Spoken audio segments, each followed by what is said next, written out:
The new battle cry from Trump: the election is rigged. It's rigged by the media. It's rigged at the polls. It's rigged everywhere. Even Saturday Night Live, who once let Donald host the show, is involved in this massive conspiracy.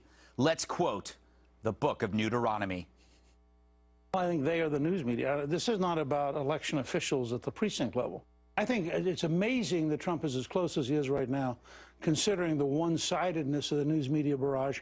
And the best description of it is by Barry Castleman in his blog, where he said this is a coup d'etat. He said 14 million citizens in private ballots picked Donald Trump. 20 TV executives have decided to destroy him. Everybody. True, the media is rigged, but it was rigged for Trump all damn year. He got more free media than the weather, dwarfing not just his primary foes, but Hillary as well. If it wasn't for the media, who fell over Trump every time he sneezed, we'd have a different candidate. So yeah, it was rigged, and that rigging gave us Trump. He should be extremely grateful. Of course, now he still gets the same coverage, but it's soaked in opposition research. Was he set up? Could it be the media propelled him to the top of the heap, knowing he would be so easy to bring down later? Short answer, yes. Long answer, hell yes. But it feels like Trump is blaming the refs before the game is played, anticipating a loss. And worse, it's a signal that the worst kind of liberal identity politics has spread beyond its borders. We know liberal bias exists, but it used to be that the left were the victimhood kings. But now Trump has stolen their act, running as the champion of the cheated, which must upset the left, for the media believes only the left can be aggrieved. Thanks to Trump, now there's competition. All right, Dana, is creating this mentality of everything's rigged. He's not just talking about the media. He's talking about polling stations. He's tweeting about. Is that smart, or is it dangerous, or is it a mixture of both? It depends on what your goal is. So what's the goal? Is it to make sure your people turn out for the polls and they're angry? That probably helps, at least a little bit. It does seem to me he's conceding a little bit too early. I mean, his poll in Ohio today was pretty good, so I would let that go. I mean, the polls everywhere else are pretty bad. And the thing is, to be robbed, the election must be close. Okay, Yeah. so like if you're robbed of like the Vizsla never wins at Westminster Kennel at the dog show, and he was robbed, but the truth is actually they're never even in the top 6. So they're not really robbed, they just don't win. They don't win on the merits. Right. And I think that's a thing that the Republican Party has to really be thinking about, which is now we've had 3 elections in a row where the conservative Republican ideas are not persuasive enough to a broad enough majority of the people, and in particular going forward, what that means with millennials as they grow older. There's a poll out today that said only 28% of millennials plan to vote for Trump. That is not good enough for the future. Could it be good enough for Donald Trump this time around? Maybe there's a path along the way, but I think saying that it's rigged, I agree with a lot of people who say that it's dangerous. Is it, Eric, the message is going to work with his supporters. Will it get anybody else? Well, so Kellyanne Conway came out this afternoon and said what he's talking about, take it or leave it, she said what he's talking about is the media portion, not necessarily that the polling places are rigged. But she was wrong, because he tweeted polls. But she clarified it, saying it was what they talked about going after was the media bias. And we all know, we've talked about media bias for years here. We know the mainstream media is left-wing. Here's the thing, though. Trump did get a lot of free press, a lot of free media, but it wasn't all good. There was a lot of bad stuff in the meantime. If you need any proof of that, turn on CNN, and it's just like trashing him the whole time down. That's part of the free media he's getting. Also this big Billy Bush videotape that came out, that was a very important moment in the campaign. It hurt Donald Trump. And then the accusers started to come, and that followed. And that was very, very important opposition research that was exposed by the media, not by the other 16 GOP candidates that are running against him. So, yes, you're right, and I think Trump is right to a certain extent that the media is his biggest foe, not Hillary Clinton. His biggest enemy right now, his biggest combatant is not Clinton, is the mainstream media. Yeah. But like I said, if you compare the amount of coverage that his primary challengers got, I mean, you live by the media, you die by the media. Well, for sure. And it has been both a darling in some respects to him because he's been able to get a lot of press and coverage and focus on him.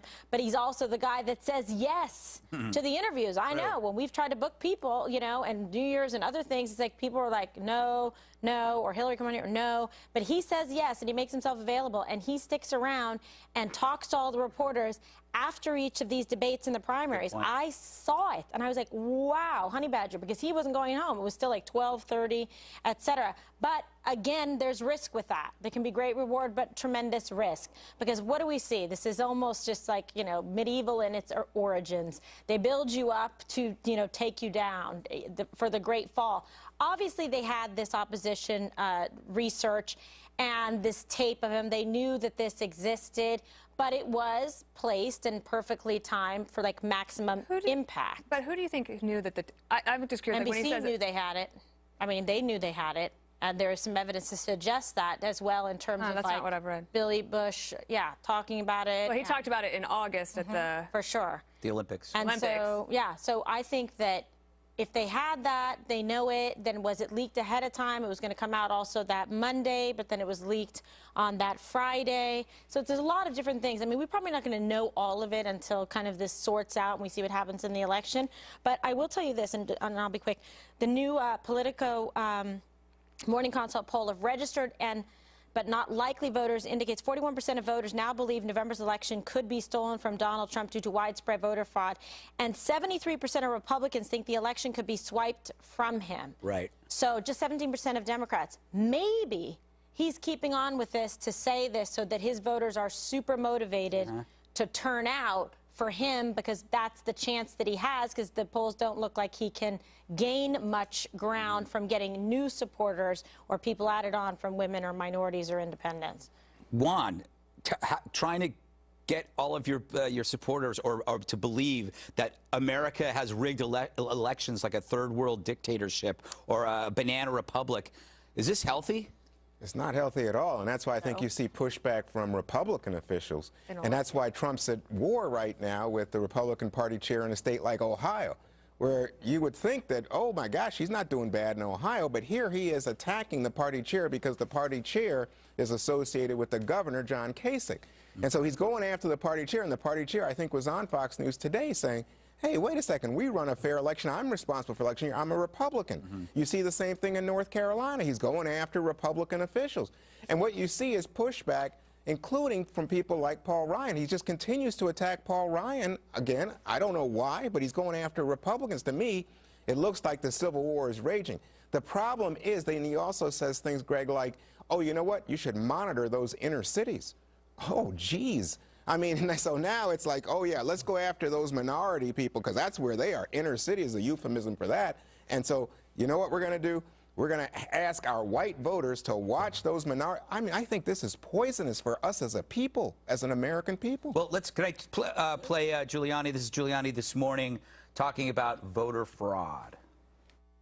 I'm sorry, dead people generally vote for Democrats rather than Republicans. Do you want me to tell me that I think the election in Philadelphia and Chicago is going to be fair? I would have to be a moron to say that.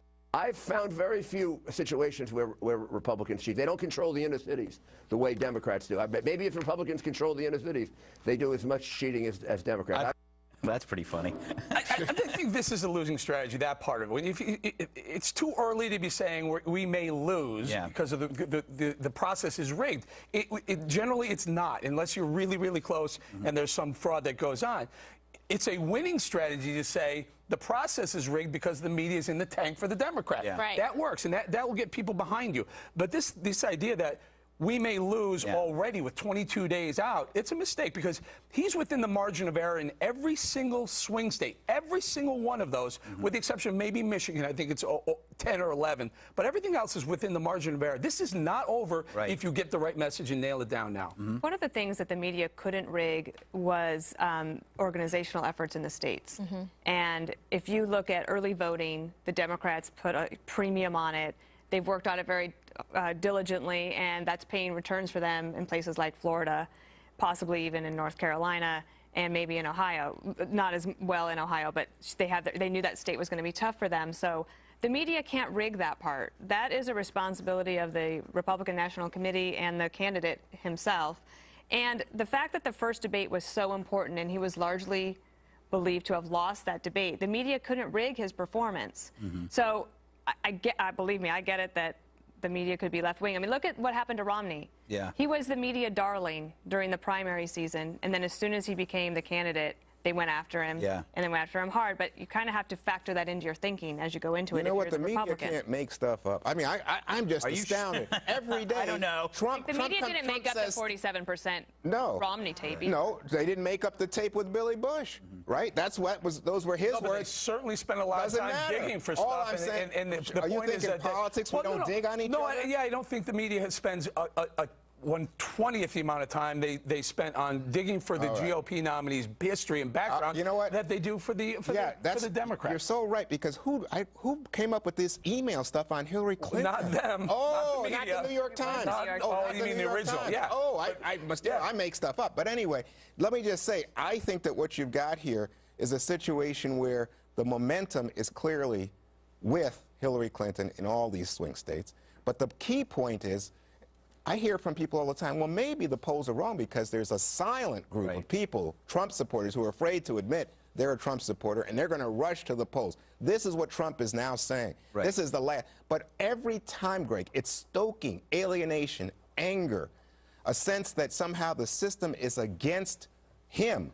And even Republicans are against him. But we got to move on. But my point is, the left has been stoking division forever, and it's just the right has finally learned from the left. I think that's what you're seeing. Trump. I don't think this is the right. I don't think this is the Republican Party. It's the Trump party. That's what I think. Yes, the next new party. And what's next? I don't know. Ahead. B block.